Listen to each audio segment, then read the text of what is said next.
Hello friends, खुलुमबाय नोंथांमोनखौ फिन खेबसेबाव चेनेलाव गासैखौबो बरायना लाग्रोनाय जाबाय। दा गुड निउज लेटेस्ट आपडेट्स लोगोफोर दा BTC साख्रि गोदान ओंखारबावबाय दा LP UP टिचार्स फोरोंगिरि साख्रि ओंखारदों दा जोंहा बेवहाय नोंथांमोनाहाय बेसेबां एलिजिबिलिटि क्राइटेरिया नोंथांमोना बेसेबांनिफ्राय एप्लाइ खालामनो हागोन आरो एप्लाइ सिस्टेमा मालानिफ्राय जाखो दा बिनि गासै A to Z डिटेल्सखौहाय जों बे भिडिअनि गेजेरजोंहाय सावरायगोन। स' दायो लोगोफोर जोङो इडुकेसनेल बड'लेण्डनि बे अफिसियेल साइटआव फैबाय बिनिफ्राय जोङो assistant teacher of LP schools बिनि थाखाय जोङो एडभार्टाइजमेन्टखौहाय नायग्रोनि लोगोफोर जों बेखौ नायना लाग्रोनि गिबियावनो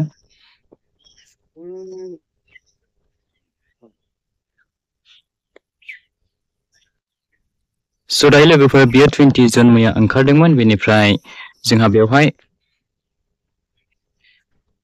भेकेन्सिया गोबां बुरजा दं लोगोफोर 1000 प्लास दङ बेवहाय जोंहा भेकेन्सियाहाय दा जोंहा बेवहाय माखासे कन्डिसनफोरखौ नायोब्ला लोगोफोर नोंथांमोनाहाय मा फरायनाय जानांगोननो एलिजिबिलिटि क्राइटेरियाहाय A टेट होनदों माने आसाम टेट पास जानाय बिनिफ्राय C टेटनो सेन्ट्रेल टेट पास जानाय बिनिफ्राय PTC टेट पास जानाय जानांगोन D लोगोफोर बेवहाय लवार प्राइमारि स्कुल LP स्कुलनि थाखाय बिनिफ्राय नोंथांमोनाहाय मेरिट लिस्ट बिथांमोना मेरिट लिस्ट सायख'गोन ओमफ्राय नोंथांमोननि एलिजिबिलिटि क्राइटेरियाहाय मा जानांगोननो 18 इयार्स मिनिमाम जानांगोन बेनिफ्राय नोंथांमोना 40 इयार्ससिम हागोन बेनिफ्राय माखासे PWD केन्डिडेट्सफोराहाय 50 इयार्ससिम हागोन दा बेवहाय गोबां माखासे गाइडलाइन्सफोर होनाय दं लोगोफोर नोंथांमोना बेखौ नायना लाबानो बुजिखागोन दा बेवहाय जोंहा अनलाइन जागासिनो दं लोगोफोर अनलाइनाहाय स्टार्टिं जाबाय दे लोगोफोर दिनैनिफ्राय स्टार्टिं जागोन अनलाइनाहाय बेनिफ्राय नोंथांमोननि अनलाइन लास्ट डेटआहाय जुलाइ मासनि 3 तारिखआवहाय लास्ट डेट जाहैगोन दा जोंहा बे माखासे क्राइटेरियाफोरखौ नायना लानि जोङो बेवहाय मा दङ दा बेवहाय जोंहा एसिस्टेन्ट टिचार लवार प्राइमारि स्कुलनि थाखाय इडुकेसनेल क्वालिफिकेसना जादों नै लोगोफोर बेवहाय हाइयार सेकेन्डारि ओमफ्राय सिनियर सेकेन्डारि पास जानाय जानांगोन बेनिफ्राय जोंहा ग्रेजुवेट नङाब्ला 2 इयार्स डिप्ल'मा गोनाङावबो जागोन दै लोगोफोर बेनिफ्राय नोंथांमोना 50% मार्क्सआ थाथारनांगोन ओमफ्राय नोंथांमोनाथ' दहाय आं खिन्थाखादोंमोन नालाय बे नोंथांमोननि आसाम टेट सेन्ट्रेल टेट नङाब्ला BTC टेट जायखिजाया टेटआव पास जानाय बे जाथारनांगोन दै लोगोफोर बेखौहाय बेहाय लिरनानै होखादों रोखा रोखा ओमफ्राय नोंथांमोना NCC सार्टिफिकेट दङब्ला नोंथांमोना 5 मार्क्स नोंथांमोना एक्सट्रा नाम्बार होनाय जागोन बिथांमोना बेबायदि नोंथांमोनखौहाय सेलेक्सन प्रसेसआवहाय लांनाय जागोन लोगोफोर दा बेनो लोगोफोर ओमफ्राय नोंथांमोननि सेलारिखौ नायदो नै लोगोफोर 14,000निफ्राय स्टार्टिं जागायनानै 70,000सिम जाहैगोन लोगोफोर जोबोद मोजां सेलारि बियो रेगुलार जब्स जागोन बे लोगोफोर नोंथांमोननि साख्रियाहाय दा नोंथांमोना बेखौहाय एप्लाइ खालामनो हागोन दिनैनिफ्राय बे स्टार्टिं जासिगोन अनलाइन एप्लाइ प्रसेसआहाय दा जोङो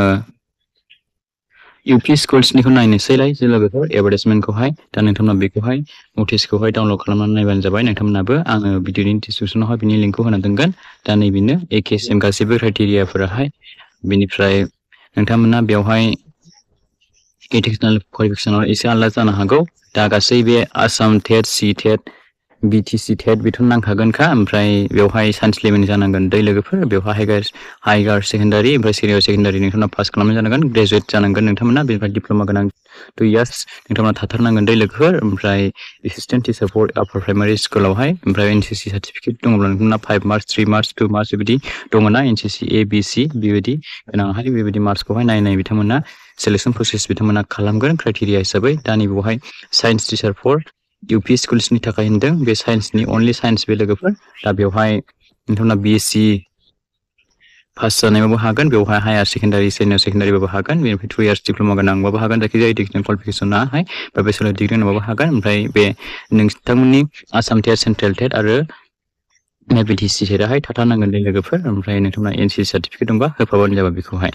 दा बेवहाय जोंहा हिन्दी टिचार अनलि हिन्दी टिचारफोरनि थाखायबो दङ हिन्दी टिचारफोरनि थाखाय नोंथांमोना मा जानांगोननो हायार सेकेन्डारि ओमफ्राय ग्रेजुवेट पासबाबो जागोन दे लोगोफोर ओमफ्राय हिन्दी नोंथांमोना साबजेक्ट थाफानाय जानांगोन 2 इयार्स डिप्ल'मा गोनां जाबाबो जागोन नोंथांमोनाहाय बिनिफ्राय जायखिजाया नोंथांमोना बेचेलर डिग्रि गोनांबो जागोन ओमफ्राय बे टेटनि नोंथांमोननि सार्टिफिकेटआ थाथारनांगोन ओमफ्राय 80% मार्क्स नोंथांमोनाहाय टेटआव पास जानाय जानांगोन बेनिफ्राय 5% मार्क्सआहाय नोंथांमोननिहाय बे NCC सार्टिफिकेट दंब्ला नोंथांमोना होफानो हागोन सेलारिथ' आं खिथाहरखाबाय एखेजोबखा लोगोफोर सेलारिफ्रा दा बेनोमोन आरो लोगोफोर नोंथांमोननि थाखाय बे मोनसे गोजोनथाव रादाब लोगोफोर BTCनिफ्राय गोदान UP LP साख्रि बे गोदानैहाय पस्ट ओंखारना फैबावबाय दा नोंथांमोना जायफ्रा इन्टारेस्टेड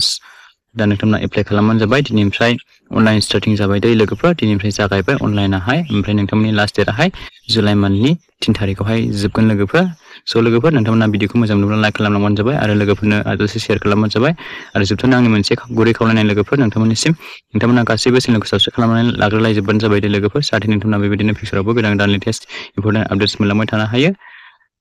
जेसे हायो एसेनो नोंथांमोना थाबैनो चेनेलखौहाय ग्र' खालामलांनो नाजालायबायनो थाबाय